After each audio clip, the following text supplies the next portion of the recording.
মা রান্নাটা কেমন হয়েছে?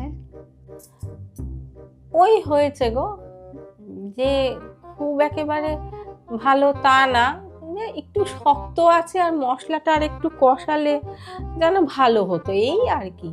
ও, হবে আস্তে আস্তে।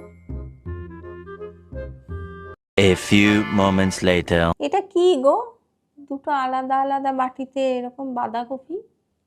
বাঁধাকপি আমি বানিয়েছি আর দিদিও পাঠিয়েছে। দুটো বাটির মধ্যে সোনামারটা কোনটা গো?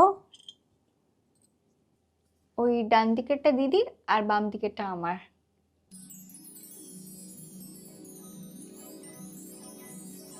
কি অসাধারণ হয়েছে, যেন মনে হচ্ছে রেস্টুরেন্ট থেকে বানিয়ে নিয়ে এসছে আমার সোনামা। অসাধারণ।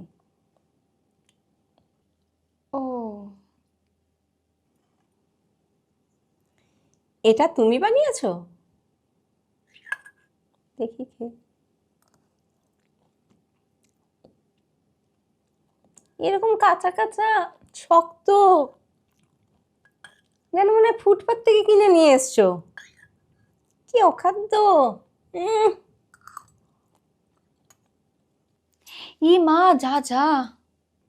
কি হলো? মা আমি আসলে ডান দিক বাঁ দিকটা গুলিয়ে ফেলেছিলাম, কনফিউজড হয়ে গেছিলাম ডান দিক বাঁ দিক নিয়ে। আসলে বাম দিকেরটা দিদি, ডান দিকেরটা আমার। মানে আপনি যেটা ফার্স্টে খেয়ে বলেছিলেন যে দারুণ একদম রেস্টুরেন্ট থেকে আনা, ওই কমপ্লিমেন্টগুলো আমাকেই দিয়েছিলেন আপনি। আর যেটা খেয়ে বলেছিলেন না যে ফুটপাতের, ওটা ভালো না।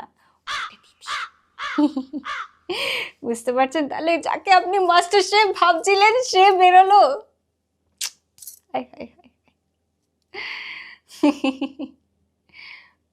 একটা মিনিট দাঁড়িয়ে যান, গরম রুটি করেছি, নিয়ে চলে আসছি, একটা মিনিট। Music.